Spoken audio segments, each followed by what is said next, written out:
في أكتوبر سنة 2012 ملايين المشاهدين كانوا بيتفرجوا على القافز بالمظلة فيليكس بوجمارتنر وهو بيطلع لحد أطراف الفضاء وبعدين ياخد خطوة صغيرة ويسقط سقوط حر لمسافة 120 ألف قدم لحد ما وصل للأرض. أثناء السقوط ده هو مش بس كسر حاجز الصوت، ده كمان حطم كذا رقم قياسي عالمي. بس العرض المذهل ده ما كانش تابع لناسا ولا سبيس اكس. لما تبص كويس هتشوف شعار ريد بول الواضح جدا، وطبعا دي مجرد واحدة من أمثلة كتير جدا على استراتيجيات التسويق الغريبة والمتطرفة اللي بتستخدمها ريد بول، من قفزات موتوسيكلات من ارتفاع 10 أدوار للتزلج على الجليد فوق بركان شغال، غير امتلاكهم لفرق سباقات وكرة قدم وإي سبورتس. فالسؤال هنا، ازاي مشروب طاقة بسيط بدأ أصلاً كشراب طبي غامض قدر يبقى واحد من أكبر اللاعبين اللي غيروا صناعة المشروبات، وكمان واحد من أقوى المنتجات تسويقاً في التاريخ؟ بحلول نهاية 2022 صناعة مشروبات الطاقة عالمياً قيمتها هتوصل لحوالي 90 مليار دولار، واللي قاعد على عرش الكافيين هو ريد بول، اللي باع في سنة 2021 لوحدها أكتر من 9.8 مليار علبة في 172 دولة، يعني أكتر من علبة لكل شخص على كوكب الأرض. ومع كل ده ريد بول بدايته كانت من أكتر البدايات اللي ممكن تتخيلها تواضعاً وغرابة.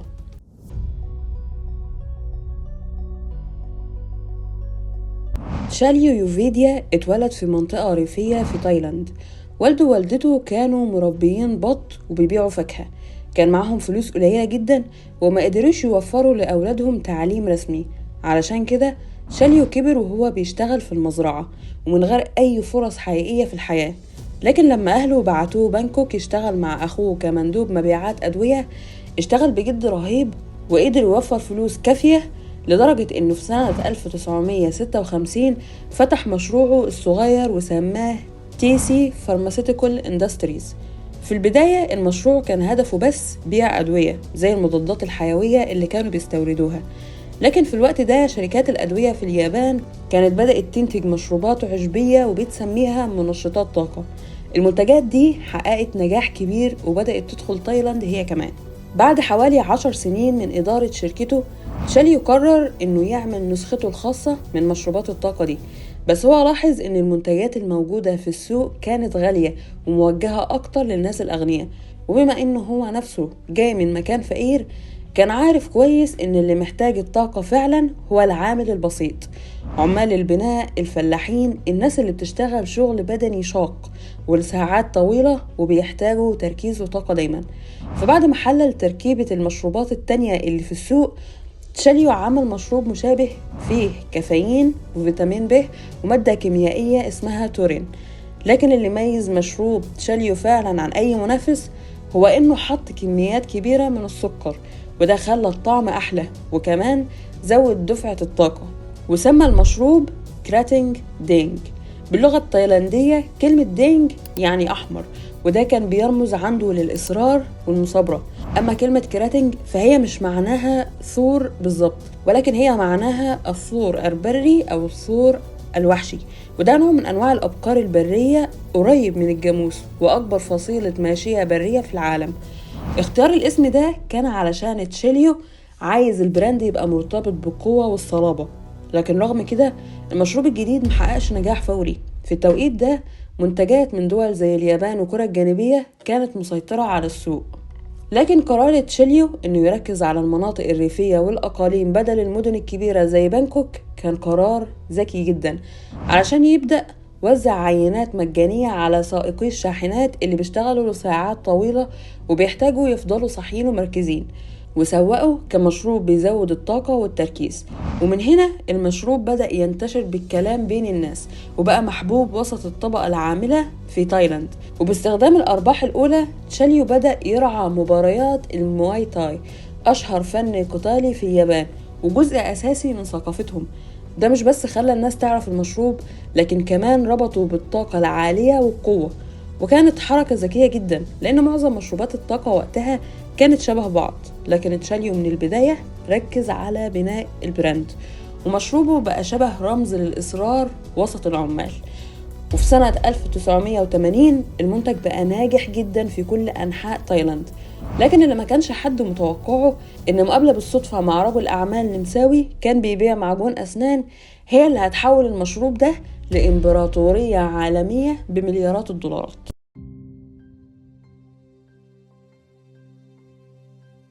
رغم ان تشاليو هو اللي اخترع المشروب اللي هيبقى معروف بعد كده باسم ريد بول، الا ان في راجل اسمه ديتريش ماتيشيتس هو اللي ساعد انه يحول المشروع ده للشكل اللي نعرفه النهارده. ديتريش درس التجاره العالميه في جامعه التجاره في فيينا، وبالرغم من ان كان في سهر وسفر ومطاردة بنات فده اخره 10 سنين علشان يتخرج، الا انه كان دايما معروف بافكاره المجنونه وخياله الواسع. بعد التخرج اشتغل لحد ما وصل لمنصب مدير التسويق الدولي في شركة ألمانية اسمها بليندكس اللي كانت بتنتج كريمات للبشرة وشامبو ومعجون أسنان. وبسبب شغله ديتريش كان بيسافر طول الوقت حوالين العالم، وده كان معناه أيام وليالي طويلة في المطارات والطيران. وفي رحلة مرهقة جدا من أوروبا لتايلاند كان رايح يحضر اجتماع مهم، بس كان تعبان لدرجة إنه دخل محل وسأل لو في أي حاجة تساعده يفوق، وهنا اكتشف مشروب الطاقة بتاع تشاليو كراتينج دانج. ديتريش جربه وفي خلال دقايق قليلة حس بطاقة رهيبة والجيت لاج اختفى تماما، ومن اللحظة دي بقى مدمن للمشروب ده. لكن وقتها كان متوفر في تايلاند بس. بعدها بفترة بسيطة ديتريش قرأ في الجورنال إن أعلى دافع ضرائب في اليابان كان شركة مشروبات طاقة، وده أكد له قد إيه المنتجات دي ناجحة ومحبوبة في آسيا، وفي نفس الوقت مفيش حاجة شبهها تقريبا في الغرب. وبصراحة ديتريش كان بدأ يزهق من شغله في بلندكس، فقرر يعمل حركة جريئة جدا. ساب شغله اللي مرتبه عالي ودور لحد ما وصل لتشاليو وقال له إنه عايز يدخل معاه شراكة. خطة ديتريش كانت إنه ياخد مشروب الطاقة ده للعالم كله ويقدمه للمستهلك الأوروبي. وبعد شوية إقناع الراجلين دخلوا مع بعض البزنس، وكل واحد فيهم حط 500,000 دولار من مدخراته، واتفقوا إن ديتريش يدير العمليات وتشاليو يكمل تركيزه على المنتج. كل واحد أخذ 49% من الشركة، وال2% المتبقيين راحوا لابن تشاليو. أول قرار كبير أخده ديتريش إنهم يعملوا شركة جديدة مستقلة ويسموها ريد بول، علشان الاسم يبقى أبسط وأسهل في الحفظ من الترجمة الحرفية لكراتينج دانج. وبكده سنة 1984 اتأسست شركة ريد بول رسميا في بلد ديتريش الأم النمسا. لكن قبل الإطلاق عملوا أبحاث على العملاء علشان يشوفوا رد فعل الأوروبيين، والنتيجة كانت صادمة جدا. مجموعات التجربة قالت إن طعم المشروب مقرف، وأبحاث السوق قالت إنه غير صحي ومش جذاب خالص. لكن المؤسسين كانوا مؤمنين بالفكرة بشكل رهيب، فقرروا يكملوا رغم كل ده. وطبعا أخدوا شوية الملاحظات دي بعين الاعتبار، زي إنهم يضيفوا مواد غازية للمشروب ويغيروا العبوة لعلبة فضي رفيعة وأنيقة تدي إحساس إنه منتج فاخر ومختلف عن المنافسين. ديتريش كمان قال إن علشان المنتج يحسسك إنه بريميوم لازم سعره يكون بريميوم، فقرروا يبيعوه بسعر تقريبا ضعف سعر أي مشروب غازي تاني. التسعير العالي ده كان باين عليه إنه مخاطرة كبيرة جدا، لكن بعد كده طلع واحد من أهم أسباب نجاح الشركة. وكمان اختاروا الشعار الشهير Red Bull gives you wings، Red Bull بيعطيك جوانح، علشان يعبر عن الطاقة والتركيز والإمكانيات. الشعار ده هيعمل مشاكل بعد كده، بس في الوقت ده سنة 1987 ريد بول أخيراً كانت جاهزة تنطلق في الغرب.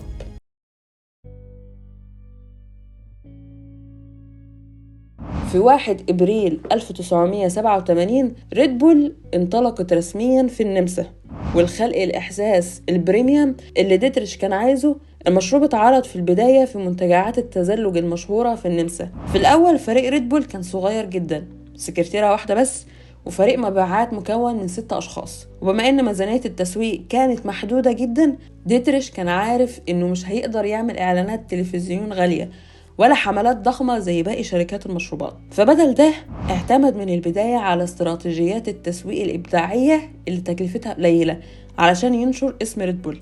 أول حاجة عملها إنهم تواصلوا مع طلاب الجامعة المشهورين واللي عندهم كاريزما والمؤثرين، كانوا بيدوهم كراتين ريد بول ببلاش، ويخليهم يلفوا جوه الحرم الجامعي بعربيات ميني كوبر متثبت فوقيها علب ريد بول ضخمة.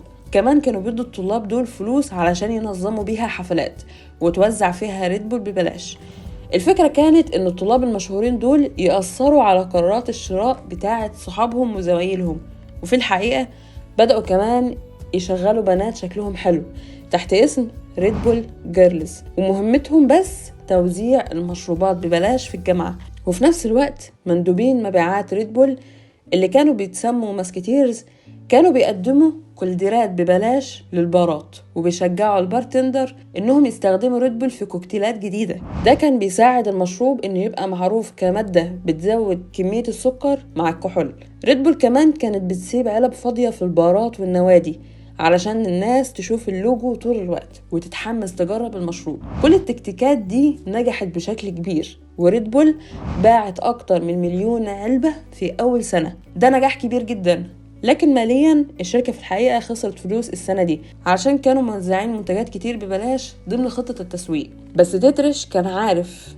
إن الاستثمار في البراند خصوصا في المراحل الأولى هيرجع عليهم بفوائد كبيرة بعدين، وكان عنده حق. في السنة التانية المبيعات تضاعفت ووصلت ل2 مليون علبة، وبعدها 4 مليون علبة في السنة الثالثة. ريد بول انتشرت في أوروبا، وفي فترة من الفترات بقت مشهورة في ألمانيا لدرجة إنهم ما كانوش قادرين ينتجوا عدد علب يكفي الطلب. وطبعا رغم النمو ده الإعلانات التقليدية زي التلفزيون كانت لسه غالية جدا عليهم، لكن ديتريش كان دايما بيحب الرياضات الخطرة، ولاحظ ان شركات كبيرة قليلة جدا اللي كانت بترعى النوع ده من الأحداث زي القفز من المرتفعات. رعاية الرياضات الخطرة خلت ريد بول مش مجرد مشروب طاقة ولكن أسلوب حياة. ريد بول بقت مرتبطة بالمغامرين والأنشطة عالية الأدرينالين، وفي سنة 1997 ريد بول كانت جاهزة تدخل السوق الأمريكي، رغم ان في الوقت ده سوق مشروبات الطاقة كان حجمه 1.7 مليار دولار. معنى كده ان المنافسة زادت جدا، وعلى عكس منافسين كبار زي كوكا كولا، ريد بول ما عندهاش تركيبة سرية او براءة اختراع، كل المكونات مكتوبة بوضوح على العلبة. وكمان في البداية ريد بول كانت بتقدم نكهة واحدة بس، واللي غالبا كانت بتطلع وحشة في اختبارات الطعم، ومع ذلك مبيعات ريد بول فضلت تزيد. وفي مقابلة اتسأل ديتريش ليه ما حاولش يعمل منتج طعمه أحسن، رد وقال إن ريد بول عمرها ما كانت عن المنتج نفسه، لكن عن براء براند حوالين تجربة معينة. في جوه الشركة بذلت مجهود كبير إنها تربط نفسها بمجموعة متزايدة من الأحداث والعروض اللي بتجذب الناس للبراند. ريد بول بتصرف على التسويق أكتر من معظم الشركات، بس بدل ما تشغل إعلانات بتقولك ليه تشتري المشروب أو ترعى حدث واحد بس، ريد بول بتشتري فرق رياضية كاملة وبتبني شركات إعلامية خاصة بيها وبتنظم أحداث عالمية المستوى. كل ده بدأ مع أسطورة الفورمولا 1 النمساوي جيرهارد برجر اللي بقى أول رياضي بترعاه ريد بول في 1989. والنهاردة الشركة بترعى أكتر من 500 رياضي محترف ومغامر في كل أنواع الرياضيات الاحترافية والهوايات، من الكورة لهوكي الجليد للفورمولا 1 وحتى الإي سبورتس. المثير للاهتمام إن ده فتح مصادر دخل جديدة للشركة، زي مثلا الأرباح من سباقات الفورمولا 1 والرعايات، وده بيديهم فلوس أكتر يعيدوا استثمارها في التسويق. لكن الأسلوب طويل المدى ده فعال جدا، لأن مثلا لما تمتلك فريق زي نيويورك ريد بولز، في كل مرة الإعلام أو الجمهور بيتكلم عن الفريق اسم ريد بول بيدخل تلقائيا في الحوار وفي العقل الباطن للناس. الشركة كمان اخترعت أحداث رياضية خاصة بيها، حدث الفلوج تاج اللي اتعمل سنة 2000، وهي كلمة ألمانية معناها يوم الطيران. في الحدث ده اللي ريد بول ابتكرته إن مئات الفرق من كل أنحاء العالم بتتنافس بماكينات طيران معمولة في البيت علشان يشوفوا مين يقدر يطير لمسافة أطول.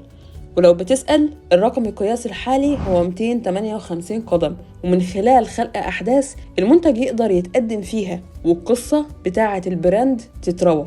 ريد بول مرة تانية قدرت تحول المصاريف لمصدر دخل ناجح لوحده. وبره عالم الرياضة، ريد بول كمان بترعى فعاليات فنية وموسيقية. وطبعا في سنة 2012 الشركة كانت بتبعت مغامرين لأطراف الفضاء علشان يقفزوا سقوط حر بسرعة أكتر من 800 ميل في الساعة. ورغم أن التخطيط أخذ سنين وتكلفة بعشرات الملايين من الدولارات، ولكن من الواضح جدا أن الموضوع كان يستاهل. فيديو اليوتيوب الخاص بالحدث ده حقق رقم قياسي عالمي لأكبر عدد مشاهدين مباشر في نفس الوقت، ووصل بعد كده لأكتر من 120 مليون مشاهدة. بعد الحدث مباشرة الشركة شافت زيادة في المبيعات العالمية بنسبة 13%. لما ريد بول بتعمل أحداث لا تنسى أو تحطم أرقام قياسية عالمية، الناس بتفضل تتكلم عنها وتتفرج عليها لفترة طويلة بعد ما تخلص، وده بيحقق عائد طويل المدى ممتاز على الاستثمار. لكن هنا أكتر جزء مثير للاهتمام وفريد في استراتيجية ريد بول في كل الأحداث والعروض دي، إن الشركة نادرا جدا ما بتتكلم عن المشروب نفسه. مثلا في القفزة اللي اتكلمنا عنها اللي كسرت الأرقام القياسية، معظم الشركات التانية كانت هتحرص إن أول ما يوصل للأرض يبقى باين وهو بيشرب علبة ريد بول، وكمان مش بس بيشرب علبة ريد بول، كمان بيتكلم عن العلبة نفسها.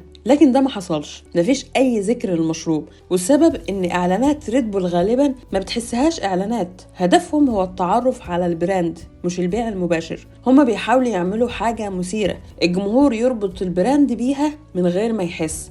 وفي عالم إحنا متغرقين فيه إعلانات وعروض بيع طول الوقت، الأسلوب الهادي ده فعال جدا، لأنه ما بيقللش من قيمة الحدث وما بيخليش الواحد يحس إنه بيتفرج على إعلان، ولكن بيحس أكتر إنه بيتفرج على حاجة جامدة جدا من شركة بتبيع مشروبات طاقة. الحقيقة إن ريد بول مش شركة مشروبات في الأساس، هي شركة تسويق، وعشان كده قدروا يقدموا ريد بول كمنتج لايف ستايل فاخر، واللي بالمفارقة عكس تماما بدايته في تايلاند مع العمال البسطاء. ريد بول بدأت كأرخص مشروب طاقة، والنهاردة بقت واحدة من أغلى المشروبات. تركيبة المشروب تقريبا ما تغيرتش، دي بس قوة التسويق وبناء البراند.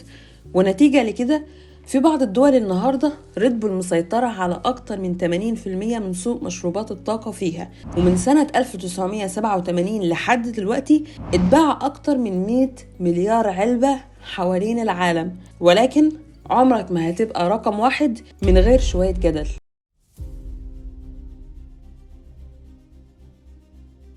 على مدار السنين ريد بول اتمنعت في دول كتير، وأشهرهم كانت فرنسا بعد ما مراهق توفى أثناء ماتش كرة سلة بعد ما شرب أكتر من علبتين ريد بول. حصل هلع كبير جدا في الحادثة دي، وده كان مفهوم، ولكن مفيش أي دليل اتثبت فعليا إن ريد بول كانت السبب في الوفاة.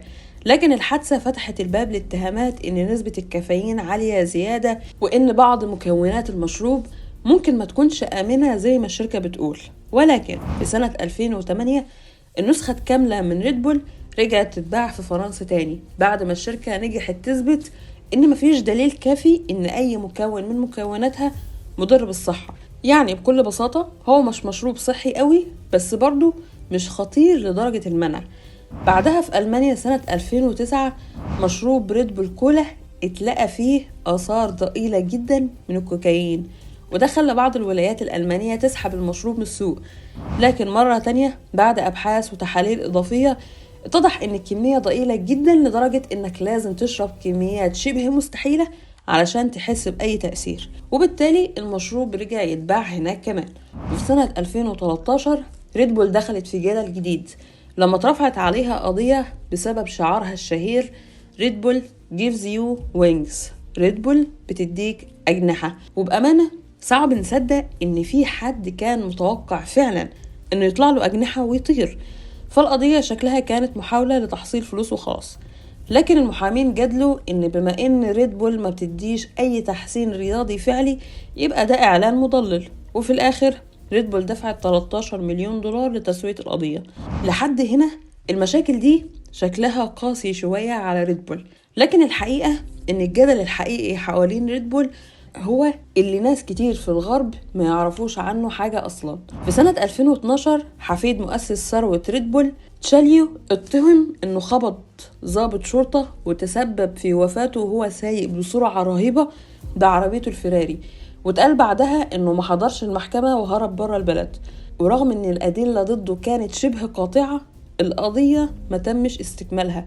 وفي تايلاند القصة دي بتعتبر مثال صارخ على ازاي الأثرياء جدا وأصحاب النفوذ بيكونوا فوق القانون وبيفلتوا من أي عقاب. وبعض الناس ابتدوا حتى حملات مقاطعة لريد بول.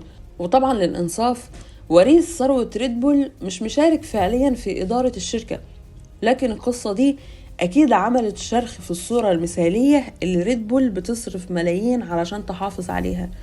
لكن مؤسس ريد بول الأصلي تشاليو ما كانش موجود علشان يشوف ده كله، لأنه توفى قبل الحادثة بشهور قليلة في مارس 2012 عن عمر 88 سنة. وقت وفاته كان ثالث أغنى شخص في تايلاند بثروة تقدر بحوالي 5 مليار دولار. والأغرب إن لحد النهاردة شريكه في التأسيس ديتريش هو أغنى شخص في النمسا.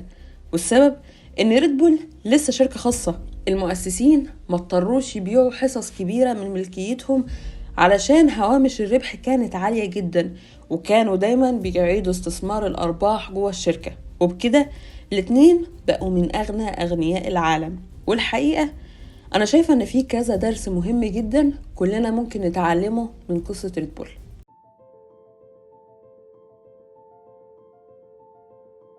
أولا، ريد بول أكبر دليل إنك مش دايما محتاج تخترع حاجة جديدة تماما. أحيانا كل اللي عليك إنك تاخد منتج موجود بالفعل وتقدمه لسوق جديد أو لجمهور مختلف وتحقق نجاح ضخم جدا، بس إنك تحط لمستك الخاصة عليه. ثانيا، واضح جدا إنها استراتيجية فعالة إنك تختار منتج تكلفة تصنيعه رخيصة وبعد كده تستثمر بقوة في التسويق علشان تخلق إحساس إن المنتج بريميوم وصورته عالية، وده بيخليك تبيعه بسعر أعلى فتحصل على هوامش ربح كبيرة، والأرباح دي تديك فلوس أكتر تستثمرها في تسويق أكتر، والنتيجة دايرة نمو مستمرة بتكبر مع الوقت. وللتوضيح، بعض المصادر قدرت إن علبة ريد بول بتتكلف حوالي 9 سنت بس في التصنيع، بينما بتتباع $70 أو أكتر. وأخيرا، ريد بول بتفكرنا إن أحسن تسويق مش إنك تشغل إعلانات بنفس الطريقة اللي كل الناس بتعملها، لكن إنك تعمل حاجة مختلفة ومبدعة وأصلية. لأن الدرس الأهم من قصة ريد بول إنك ما تبيعش منتج وبس، لكن تبيع إحساس، تبيع صورة، تبيع تجربة. شكرا لكم على مشاهدتكم للفيديو، أتمنى تكونوا استمتعتم. متنسوش تعملونا لايك واشتركوا في القناة، زي ما بقول دايما أراكم في الفيديو القادم.